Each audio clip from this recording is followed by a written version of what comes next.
What is up, everybody? It's Carson, Glasshouse Films Midnight Review, coming at you live after seeing Brightburn. Couple of things. It's kind of nice. So what usually happens, you see like one or two great movies in a row, and you'll get a third one that's just like, oh fuck, the streak's over. But rarely will you get one that's like, okay, while definitely not as good as those ones, it's still pretty fucking good.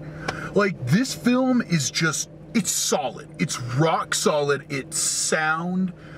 The only thing that I will say is like, not like negative about it. It's just, it isn't super deep, and I don't think that it requires a ton of rewatches to like get the whole thing. However, this is definitely a movie that I would like to own and then just kind of put on whenever. Or just like, it's a really good, you know, if you're at a party and you're putting on like horror movies, you're just hanging out with some friends and you're watching horror movies, something like Hereditary, everyone needs to shut up and just pay attention. Brightburn, you can put on, you can talk, it's great. It is really solid for that kind of environment, but it's also just really great to sit down and watch. It is incredibly solid, and I cannot let anyone forget this. This film, 91 minutes.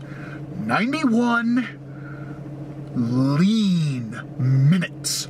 Not a second is wasted in this film. It moves, it's got great pacing, and it's funny, I wouldn't say it's low budget horror, because low budget horror is a different kind of thing that you're talking about. This is, okay, it's a little bit more of a budget than you need for it, but you can tell the producers gave it just enough money to get by.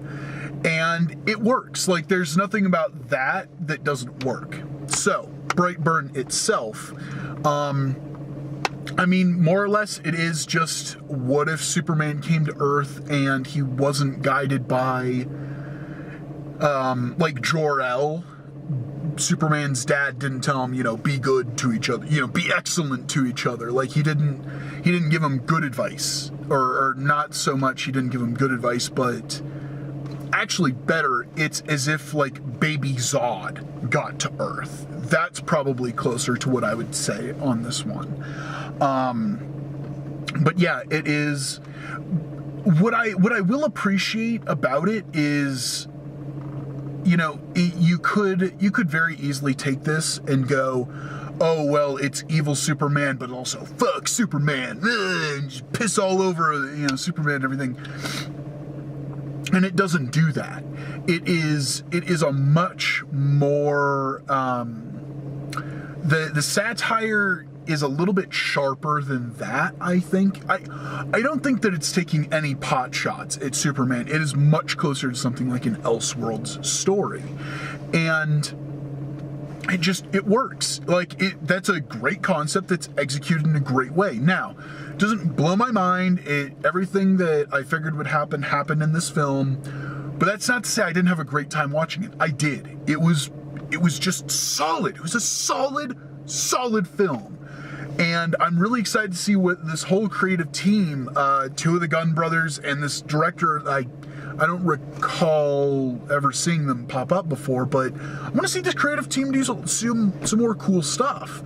I will say, Elizabeth Banks and the guy who played Roy from The Office, I'm sorry, I can't remember his name, great job as the parents. They play like conflicted very well, because, again, 91 minutes, this movie does not fuck around. It's like, okay, you get a taste of what their life is like, and then it just goes. And it serves to give you a great idea of, they almost have this nostalgia of raising their, this nostalgia of raising their child. And that is, now they see it like being pulled away from them. So, and they try to fight that. They try, I mean, I'm not a parent myself, but I would imagine it's kind of the same with other parents. It's like, well, I'm seeing my little kid grow up and they're growing up to be a little bit of a shit. And I think that it pays off really well. I mean, not only do Elizabeth Banks and Roy from The Office have great chemistry, but they play really convincing parents that are torn on this. And I also got to say, because once again, 91 minutes, it doesn't give the film a lot of time to be like, well, maybe it wasn't him. Well, maybe, no. It shoots straight, and I appreciate that about it. It doesn't try, it just tells the story. It doesn't try to subvert expectations and go like, oh, but you weren't expecting that, were you? No, it just tells a solid story, and it works. I will say for the kid, again, I'm not going to say anything bad, but it's something that I noticed is he doesn't do a great job of trying to play innocent. And there's only a couple little bits where he needs to straight up play innocent. Only a couple little bits. And it's like, okay, I can understand for a kid going like, well, I'm supposed to be evil this whole time. Oh, I gotta play it straight for just these couple of seconds, or these couple of minutes in just these scenes. I can understand that. But when this kid plays evil, when he plays, and like aloof evil too, like he nails it. This kid's really good at that. And he really knows how to work. This is going to sound creepy, especially as like, almost 30-year-old dude just in his car alone watching and reviewing a movie. But he plays his like boyish charm and the kind of boys will be boys sort of thing. He knows how to work that with the camera. And that's actually a really good skill for any actor. And he just nails it really well. And I'm like, damn.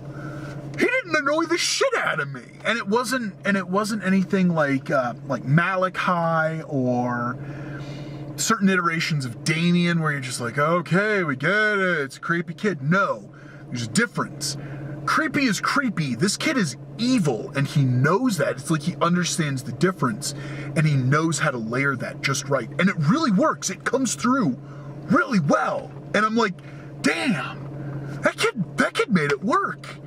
I gotta say, great film. Really just solid picture. If this seems like it's something that is right up your alley, if you get turned on by the thought of like Superman or Smallville, I do like that. It's like, oh, Brightburn, Kansas, Smallville, Kansas. Anyway, if you get turned on by the idea of like Superman, but he's evil, definitely go check this out. If you need a little bit of convincing, it's going to hit Redbox, and you should pick it up, and then you should go buy it on Blu-ray. It's just, it is good. It is really good. I'm pretty damn happy to have seen that in cinemas, I gotta say. Just really solid flick all around. No complaints. No real complaints on it. Just solid. Very solid. Like, awesome, let's keep this trend going. What's the next movie? I don't know what next week's movie is. I'm afraid it's, I don't know. But I saw another trailer for Once Upon a Time in Hollywood, and I'm like, what is this movie gonna be? So, I don't know about that one. But anyway, and that's not for like literally another month or so. But anyway, Brightburn, go see it. Stay tuned for next week, whatever I end up watching then. Until then, please like this video, subscribe to the channel, comment below if you've seen it. What'd you think of it? And then, yeah, as I said, subscribe, youtube.com/glassfilmshouse, and Twitter, where I'm most active, @GlassHouseFilms. Thank you so much for watching, and I'll see you next week for Who Knows? Bye.